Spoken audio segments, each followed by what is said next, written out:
Hello guys! Hello Capricorn! Welcome dito sa aking channel, Kapalaran 888 Capricorn. Alamin natin kung anong messages, vibration, gabay energy para sa lahat. Capricorn. Tayo general reading guys, weekly tarot reading, so pwede kang makaresonate. Gamitin mo ang iyong intuition sa panonood, Capricorn. 31-11. Wow! Ang linggong ito ay sobra-sobra yung hope, pag-asa, positivity na posibleng maramdaman mo. Siguro maraming pagsubok, maraming hagupit or hinagupit ka ng tadhana. Maraming hindi naging maganda na nangyari sa'yo for the past 11 weeks or 11 months or 11 days. Maraming emotional pain, heartaches or issues na posibleng napagdaanan mo.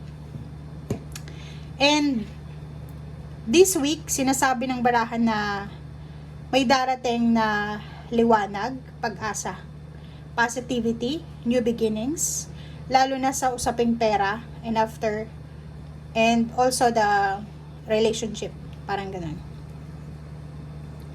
Nakikita ko sir dito na may balanse. May balanse na posibleng darating sa'yo, Capricorn, sa usaping pera. May magbibigay sa'yo siguro ng pera, may magpapautang sa'yo, or may magbabayad ng utang.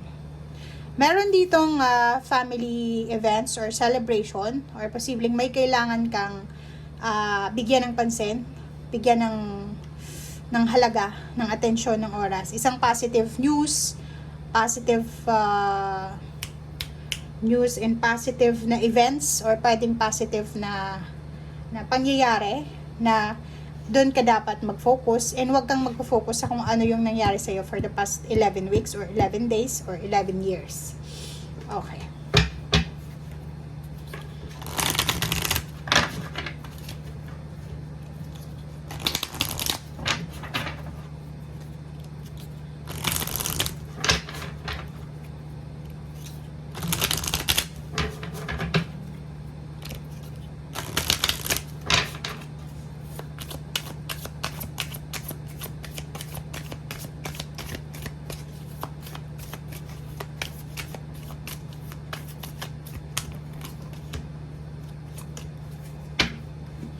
Okay.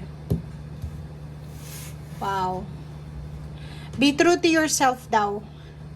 Magpakatotoo ka daw sa linggong ito, Capricorn. Hindi natin alam kung ano yung, bakit yun yung baraha mo, pero ikaw lang yung makakasagot niyan. Nakikita ko rin sir dito na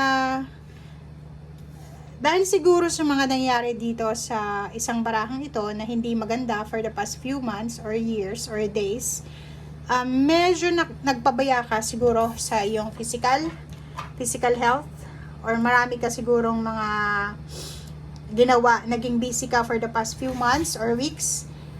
Nakalimutan mo na kailangan mong alagaan ng sarili mo.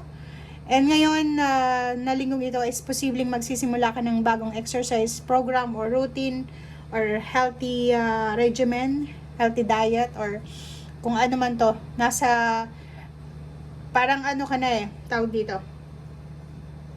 Yung mindset mo is nasa next level na, 'di ba? Hindi ka na doon sa dati. Para siyang isang 360 degrees na transition, biglang magbabago kung ano yung focus mo sa ngayon. Siguro dati nakafocus ka sa relationship and nakafocus ka siguro sa isang bagay, and ngayon ang focus mo is tungkol sa health, sa pera, and sa sarili mo.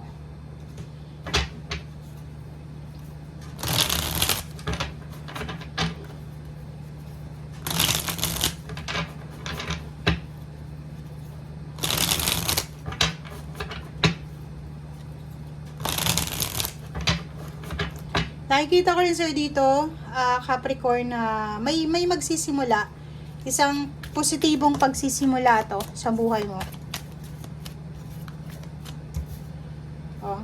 Five of Pentacles. Siguro maraming nakaranas sa inyo ng financial problems for the past few days or pwedeng months or weeks or years na. And then, nandito ka na sa Ten of Pentacles. Parang on the way ka na para sa magsisay goodbye ka na dito sa financial problem or physical health problem. Kasi, pwedeng isa yun sa kailangan mong bigyan ng pansin is kung paano mo ma-resolve yung issue sa problema sa pera or problema sa health.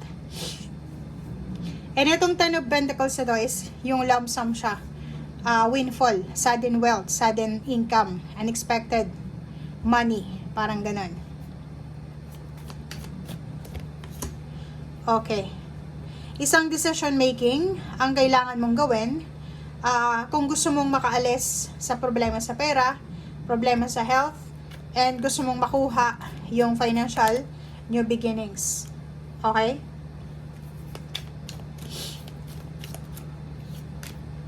Pride ito, guys. So, yun. Kung makikita mo, lumabas ka daw sa comfort zone mo. Pride mo yung kalaban mo dito. Yung pride natin, siya yung posibleng sagabal para makuha mo tong Ten of Pentacles. Nasa iyo yan eh. I-reflect mo, pag-isipan mong mabuti. Bakit sinabi ng barahan na pride ko? Siguro may paraan para makaalis ka dito sa financial problem. Kung hindi ka masyadong ma-pride, kung hindi ka masyadong maraming resentment or grudges sa puso mo, kung marunong ka sigurong magpasensya, magpatawad, siguro unexpected na papasok to sa'yo na Ten of Pentacles. Kasi parang meron kang mga kailangan na pagdesisyonan. Oh, 'di ba? Queen of Pentacles tapos Wheel of Fortune. Isang decision making mo lang, biglang magiging balanse ang usaping pera mo. Pride nga to. Baka medyo mapili ka sa trabaho, kaya kahit maraming offer ng work, hindi ka masyadong nagkakaroon ng pera dahil pinipili mo kung ano yung papasukin mo. So dito sa barahang to, kung gusto mo daw na magbago yung financial na status mo sa buhay, mahawakan mo yung pera, alisin natin yung pride, magdesisyon tayo, 'di ba? As soon as possible. Kahit anong klase ng trabaho, as long as legal, 'di ba? O, tingnan mo, Two of Pentacles. Yung balance sa pera, ikaw lang yung makakagawa niyan. Oh. The Devil. Nakikita ko, pamilya mo. Pwedeng yung pamilya mo, pwedeng sila ang dahilan ng pride na yan. Parang iniisip mo, ano na lang yung sasabihin ng kapamilya ko, ng magulang ko, ng kapatid ko, kung papasukin ko ang trabaho yan. Ang nakikita ko sa'yo dito, pwedeng may trabaho ka na. And gusto mong kumita ng extra income. Magpa-part-time ka. Nasa ibang bansa ka ba? Nasa Amerika or nasa Europa or Canada, na mayroon kang stable na trabaho, tapos ang available na additional na part-time mo is pwedeng magtrabaho sa isang restaurant or sa kung ano pa man, maglinis sa hotel or ano pa man. And pagkakataon mo na yon, pero dahil siguro sa nahihiya ka, iniisip mo yung sasabihin ng mga tao, yun yung temptation. Yun yung parang sagabal para makuha mo yung balance sa pera. Itong trabahong to, magic na trabaho, mabilis lang yan eh.